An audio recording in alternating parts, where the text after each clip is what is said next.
मेरा नाम नेहा है और मैं 25 वर्ष की हूँ। मेरे जेठ मेरे पति को अपनी जायदाद से कुछ भी नहीं देना चाहते थे। वजह थी कि मेरे पति उनके सौतेले भाई थे। मेरे जेठ अकेले ही 4 फैक्ट्री के मालिक थे, लेकिन वह अक्सर बीमार रहते थे। डॉक्टर ने बता दिया था कि मेरे जेठ के दिल में परेशानी है और कभी भी हमें छोड़कर चले जाएंगे। ज़्यादा से ज़्यादा बस 2 साल ताकि जिंदा रह पाएंगे। मैंने अपनी छोटी बहन से कहा कि वह मेरे जेठ से शादी कर ले। 2 साल बाद वह मर जाएंगे तो उनकी सारी जायदाद पत्नी की हैसियत से तुम्हारी होगी और फिर हम खूब ऐश करेंगे। मेरी बहन ने मेरी बात मान ली और फिर मैंने अपनी बहन की शादी अपने जेठ से करा दी। लेकिन जेठ तो अब पहले से ज़्यादा जवान होने लगे थे। ऐसे ही 2 साल गुजर गए, लेकिन मेरे जेठ की मौत नहीं हुई। मेरी बहन मुझसे बुरा भला कहती रही कि तुम्हारा जेठ कब मरेगा, उसने तो मेरा जीना हराम कर दिया है। एक दिन रात के वक्त बहन के कमरे में चीखने की आवाज़ें आने लगी।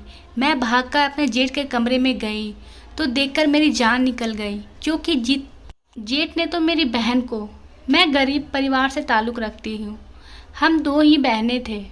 मेरी बहन गुनगुन मुझसे 1 साल छोटी है। हम दोनों बहनों में बहुत ज़्यादा मोहब्बत थी। हमारी आपस में बहुत बनती थी। एक दूसरे के बिना हम खाना भी नहीं खाते थे। हमारे माता पिता भी हमारी हर ख्वाहिश पूरा करते थे, हमारा बहुत ज़्यादा ख्याल रखते थे। कुदरत ने हम दोनों बहनों को बहुत सुंदर बनाया था। जब मैं कॉलेज में पढ़ती थी तो मेरे लिए रिश्तों की लंबी लाइन लगी रहती थी। लड़के मुझसे बात करने के लिए मरे जाते थे, मगर मैं किसी के मुंह नहीं लगती थी। मैं किसी से भी बात नहीं करती थी।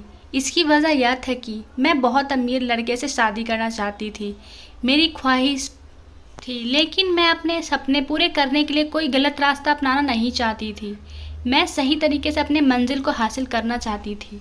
मेरी ज़िंदगी का सबसे बड़ा सपना था कि एक राजकुमार आए और मुझसे शादी करके ले जाए, और वह राजकुमार मेरी ज़िंदगी सुकून और खुशियों से भर दे। आज भी मुझे वह दिन याद है जब कॉलेज में एक लड़की से दोस्ती हुई थी। वह बहुत अमीर घर की लड़की थी, लेकिन वह सुंदर नहीं थी। वह मेरी खूबसूरती को देखकर मेरी दोस्त बन गई और मैंने भी उससे दोस्ती कर ली थी। वह मुझसे बहुत बातें किया करती थी। अब मैं उसके घर आती जाती रहती। उसके घर में मेरी उसके एक कज़न से मुलाकात हुई। वह बहुत अमीर और खूबसूरत इंसान था। मुझे देखकर उसकी नज़र मुझ पर ही अटक गई थी। कुछ देर बाद होश में आए तो मुझे कहने लगे, आप कौन हैं? मैंने आपको पहले यह कभी नहीं देखा है। तभी मेरी सहेली ने उसे बताया, यह नेहा है, यह मेरी बहुत अच्छी दोस्त है। वह जाते जाते मुझे देख रहे थे और कह गए, आपसे मिलकर बहुत खुशी हुई। रात को ही उसकी मैसेज आ गया। वह मुझे पसंद करने लगा था। वह मेरी सुंदरता पर मर गया था। और मुझे क्या चाहिए था? मैं यही चाहती थी कि कोई अमीर लड़का मुझसे शादी कर ले ताकि मेरी ज़िंदगी आराम से गुजर लूँ। मेरी तमन्ना पूरी हो रही थी। मेरी खुशियों का कोई ठिकाना नहीं था। दिन तो जैसे पर लगातार उड़ रहे थे। अपनी खुशियों में मगन मैंने अपनी सहेली के बिहेवियर को नहीं देखा था। वह दिन ब दिन मुझसे दूर होती जा रही थी। वह मेरी बहुत अच्छी दोस्त थी। अब उसने बहुत ही दोस्त बना लिए थे और मुझसे बात तक नहीं करती थी। मैंने इस बात को ज़्यादा सोचा नहीं। फिर एक दिन मैं कैंटीन में बैठी हुई थी जब मेरी दोस्त रीना मेरे पास आई। उस वक्त मेरे साथ एक लड़की बैठी हुई थी। रीना ने मुझसे कहा कि मैं तुमसे अकेले में बात करना चाहती हूँ। मैं उठकर उसके साथ अलग चली गई। वह आज ज़्यादा सीरियस लग रही थी। उसने मुझसे कहा कि बात करना मुझे अच्छा तो नहीं लग रहा, लेकिन क्या करूँ, मुझे तुम्हें यह बात बताने की ज़रूरी है। तुमसे मेरी अच्छी दोस्ती रह चुकी है नेहा। मैंने सच्चे दिल से तुम्हारी तरफ अपनी दोस्ती का हाथ बढ़ाया था क्योंकि तुम मुझे बहुत अच्छी लगी थी, लेकिन तुमने फिर मेरे कज़न इनकी दोस्ती का हाथ पकड़कर अच्छा नहीं किया। इस बार मैंने चौंक कर रीना की तरफ देखा क्योंकि आर्य ने कहा था कि हमारी दोस्ती किसी को पता नहीं चले। फिर रीना को कैसे पता चल गया? वह मुस्कुराए और कहने लगे कि ज़्यादा हैरान होने की ज़रूरत नहीं है। जिस दिन उसने तुम्हें पहली बार मैसेज किया था, उसने मुझे चैलेंज किया था कि तुम्हें वह फंसा कर रहेगा, मगर मैंने उसकी बात को सीरियस नहीं लिया था और मैंने कह दिया था नेहा ऐसी लड़की नहीं है, मगर तुमने तो मुझे शर्मिंदा करवा दिया। तुमने तो बहुत अच्छा रिस्पॉन्स दिया था, आर्यन मेरा मंगेतर है, कुछ महीने बाद हमारा शादी होने वाली है। लेकिन मैं उसकी इस घटिया हरकत की वजह से उसे पसंद नहीं करती। मुझे लगा था नेहा तुम दूसरों से अलग हो, लेकिन मेरे सारे दावे बेकार रह गए। तुम भी आम सी लड़कियों जैसी निकली जो मर्द की जरा सी तारीफ पर उसके सामने बिक जाती है। रीना अपनी बात करके चली गई, लेकिन मुझे सोच कर धकेल गई थी। हर कोई मुझे अपना उसका मजाक उड़ाता हुआ नजर आता था। ऐसे लगता था जैसे सारी दुनिया मुझ पर हंस रही है। घर आने के बाद जब मैंने उसे उनको इन सब बातों के बारे में बताया तो पहले तो उन्होंने मुझे झूठ लाने की कोशिश की, फिर उसने इन सब बातों को मान लिया था और मैंने फिर उसे बहुत बुरी बुरी सुनाई, फिर उसे ब्लॉक कर दिया और उसके बाद उसने कभी बात नहीं की। यह मेरी ज़िंदगी का बहुत घटिया तजुर्बा था और मैंने इस तस्वीर में बहुत बड़ा सबक हासिल किया था। उसके बाद मैं अपनी पढ़ाई में लग गई थी। मुझे उधर इधर कोई होश नहीं था। मैंने बहुत अच्छे नंबरों से ग्रेजुएशन पास किया था। अब मैं एमएससीसी कर रही थी। एक बार हमारे कॉलेज में बहुत बड़ा फंक्शन हुआ था, तो यहाँ बहुत अमीर लोग गेस्ट बनकर आए थे। उनमें से एक इंसान जिसका नाम साहिल था मुझ पर अपना दिल हार बैठे थे। उन्होंने कॉलेज के रिकॉर्ड से मेरा एड्रेस और फ़ोन नंबर पता करा था। रात को ही मुझे उसकी कॉल आई। जब उन्होंने मुझे अपना नाम बताया तो मैं एक पल को हैरान रह गई थी, लेकिन मैंने जल्द ही खुद पर काबू पा लिया था। वह मुझे पसंद करने लगे थे। उन्होंने अपनी मोहब्बत का इजहार मुझसे किया था। यह सब बातें मेरे लिए नहीं थी। मैं एक भयानक तजुर्बे से गुजरी थी। मेरा दिल अभी तक उस सदमे को नहीं भूल पाया था, इसलिए मैंने उनकी किसी बात का कोई जवाब नहीं दिया और फ़ोन बंद कर दिया। उसके बाद वह रात भर मिनट मिनट पर कॉल और मैसेज करते रहे। इसका झटका तो मुझे तब लगा जब अगले दिन वह रिश्ता लेकर आ गए। मेरे घर वाले तो हैरान थे कि इतने बड़े लोग को कहाँ बैठाएं। उन्होंने मेरे रिश्ते की बात कर दी और पेपर्स के बाद शादी की डेट भी रख दी। सब कुछ इतना अचानक हुआ था कि मुझे यकीन ही नहीं हो रहा था। उस घर में बस मेरे होने वाले पति और जेठ थे। मेरी जेठानी इस दुनिया में नहीं थी। मेरी ननद इंडिया से बाहर रहती थी और घर में कोई औरत नहीं थी। शादी की सारी शॉपिंग मैंने खुद की थी। मेरे घर पर उनका ड्राइवर आ जाता था, तो मैं कभी अपनी बहन गुनगुन के साथ, तो कभी मम्मी के साथ, तो कभी उनके साथ जाकर शॉपिंग करती थी। इसलिए मैंने हर चीज़ अपनी मर्जी और पसंद से ली थी और फिर मेरी शादी का दिन भी आ पहुंचा। अपनी किस्मत पर बहुत खुश थी। ज़िंदगी बहुत अच्छी लग रही थी। मुझे यकीन नहीं आता था जिस दिन ज़िंदगी के बारे में जो मैंने सोचा था, जिसे चाहती थी, वह सब कुछ मिल गया था। अब हर चीज़ मेरे पास थी।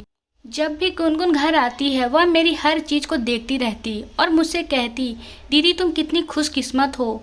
मैं इस बात पर मुस्कुरा देती। मैं गुनगुन की भी किसी ऐसे इंसान से शादी करवाना चाहती थी, लेकिन वह पागल वही पास के एक लड़के को पसंद करती थी। दोनों एक दूसरे पर जान देते थे।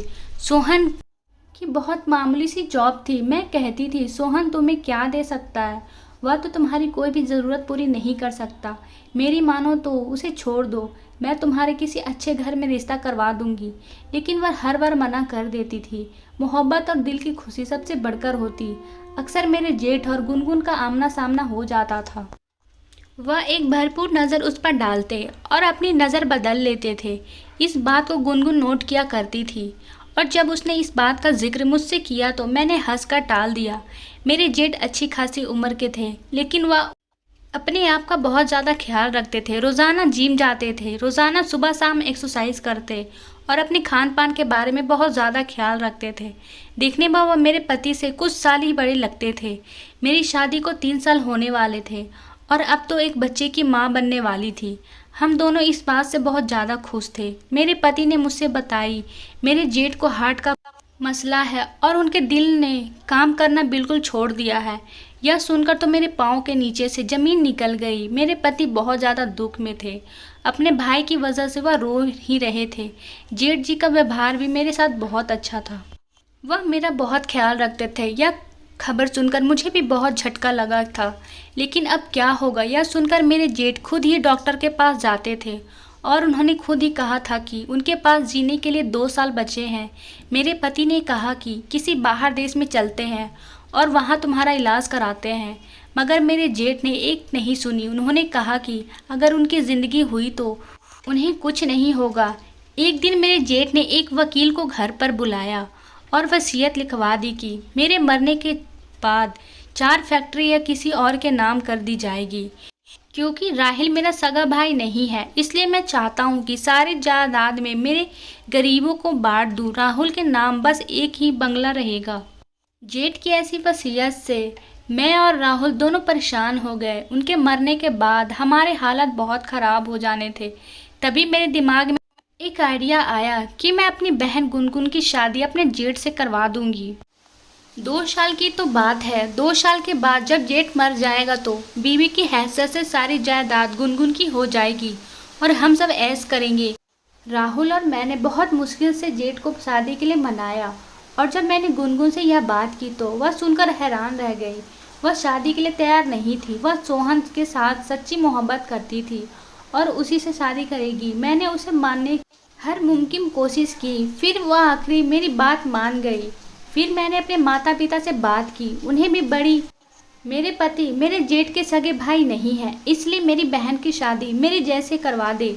गुनगुन विदा होकर उस घर में आ गई थी और दिन बहुत रफ्तार के साथ गुजर रहे थे।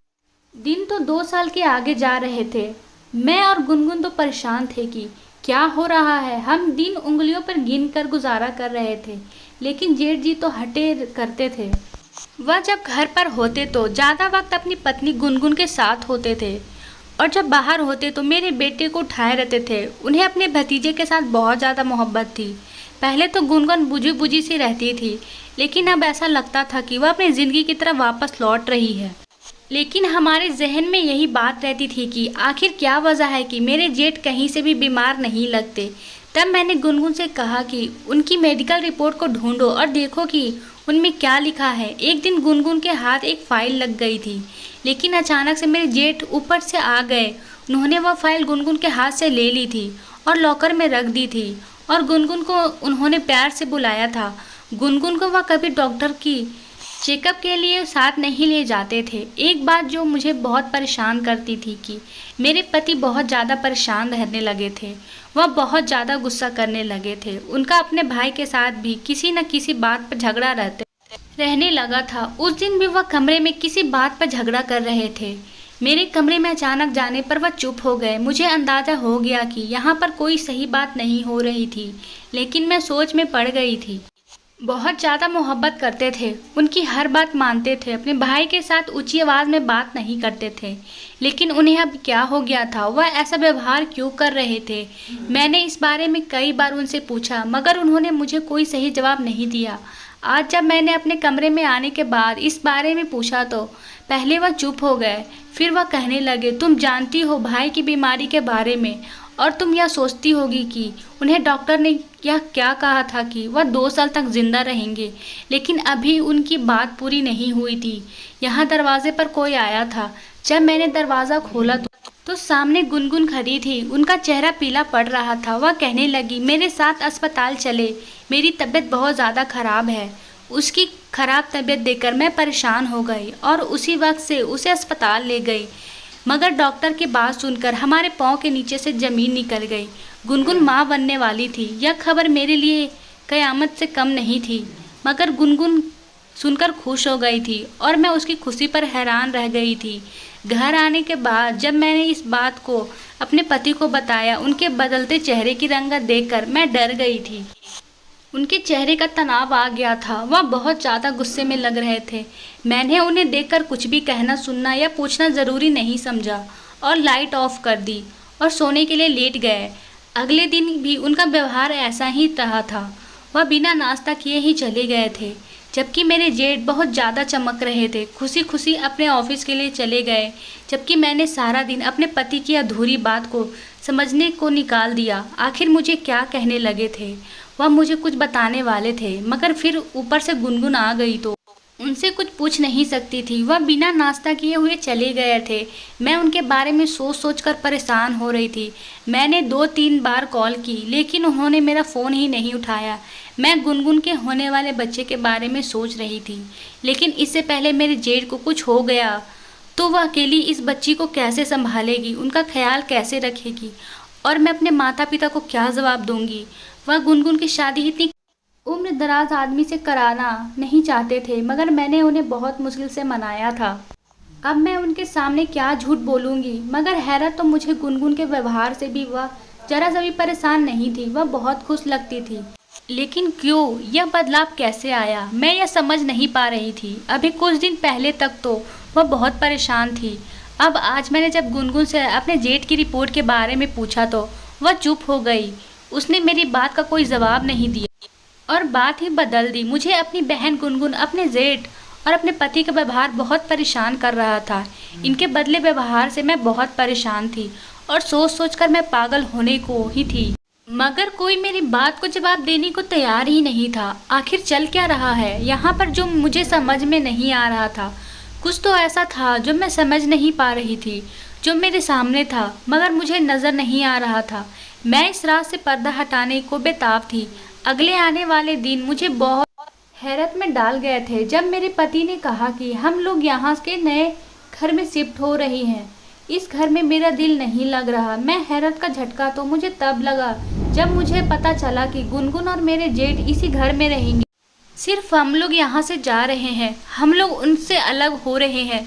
मगर क्यों? कोई मुझे इस बात का जवाब देने को तैयार ही नहीं था। हैरत तो मुझे गुनगुन को देखकर होती थी। उसने तो अपनी आंखें जैसे माथे पर रख ली थी। मैं नहीं जानती थी कि मेरे पति और उनके भाई के आपस में क्या बात हुई है। कुछ दिन बाद हम वहाँ से चले गए थे। नया घर पहले के मुकाबले छोटा सा था, लेकिन वह बना हुआ बहुत शानदार था और यह मेरी ख्वाबों के महल जैसा ही था। हमें यहाँ आए काफ़ी दिन हो गए थे। न हम गुनगुन और अपने जेब से मिलने गए और न वह लोग यहाँ पर आए।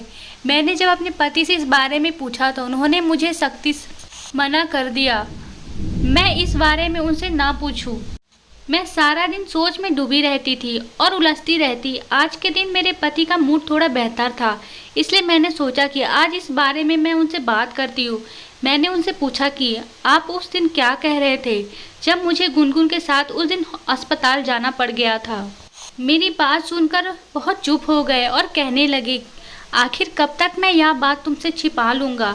आज बता ही देता हूँ। पहली बात तो यह है कि मैं उनका सगा भाई नहीं हूँ, और दूसरा, यह मेरी भाभी की मृत्यु आज से 5 साल पहले हुई थी। मेरे भाई दूसरी शादी करना चाहते थे, मगर मुझे शर्म आती थी कि लोग क्या कहेंगे कि इनके बड़े भाई ने इस उम्र में शादी कर ली है, इसलिए मैंने उन्हें शादी करने नहीं दी। और फिर मैंने तुमसे शादी कर ली और अपनी ज़िंदगी में मुताबिक हो गया। उसके बाद जब मुझे पता चला कि मेरे भाई को हार्ट का मसला है और वह बस कुछ दिन का ही जिंदा रह पाएंगे, तब मैं बहुत परेशान हुआ था। मगर मुझे हैरत का झटका तब लगा कि जब आपने जायदाद गरीबों के नाम करने वाले थे, तब हमने जायदाद के लालच में भाई की दूसरी शादी करवा दी। फिर एक दिन मैं भाई के डॉक्टर से मिला, तब उन्होंने मुझे बताया भाई बिल्कुल ठीक है, बस थोड़ा सा दर्द हुआ था, जिसकी दवाई मैंने दे दी। और जब मैंने भाई से पूछा तो उन्होंने बताया कि यह सब झूठ था और उन्होंने इसलिए बोला था क्योंकि वह दूसरी शादी करना चाहते थे, इसलिए उन्होंने यह सब कुछ प्लान किया। मेरा मुंह हैरत से खुल गया और इसलिए मैं उनसे नाराज़ हूँ। उन्हें छोड़कर मैं यहाँ आ गया।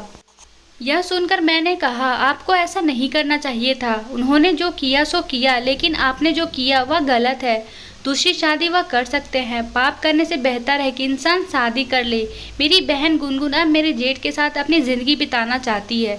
अगले दिन हम लोग उनसे मिलने के लिए गए और वह हमें देखकर बहुत खुश हुए। गुनगुन को खुश देखकर मुझे यह समझने में देर नहीं लगी थी कि वह हकीकत जानती है और उसने यह हकीकत को अपना भी लिया था। दोस्तों, उम्मीद करती हूँ आपको हमारी कहानी पसंद आई हो। ऐसे ही पारिवारिक कहानियों के लिए आप इस चैनल को सब्सक्राइब कर लें और वीडियो अच्छी लगे तो लाइक करना, कमेंट करना ना भूलें। धन्यवाद।